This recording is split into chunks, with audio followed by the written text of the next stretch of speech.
जो महामहिम है, जो तुम्हारे पावर स्टार, उनके लिए भी है, वो भी थोड़ा अपने हाथ में रहे, तमीज से बोलना सीखे। वरना निर्भय प्रताप सिंह ने एक मुहिम चालू की है सुधारने की, ठीक है, उसमें और लोग भी जुड़ेंगे उनको सुधारने के लिए, कि अपनी वाड़ी पे ध्यान दें, हद में रहे अपने, ठीक।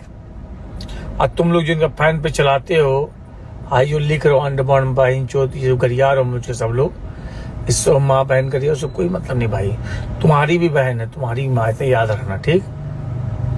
आज जिसके कहने पर गरियार है हो तुम ना, पवन सिंह के, इतना याद रखना, उनकी भी माँ बहन है, क्योंकि मेरे नाम में भी उनका नाम लगा है, छोटे पवन सिंह उन्हें नाम दिया है।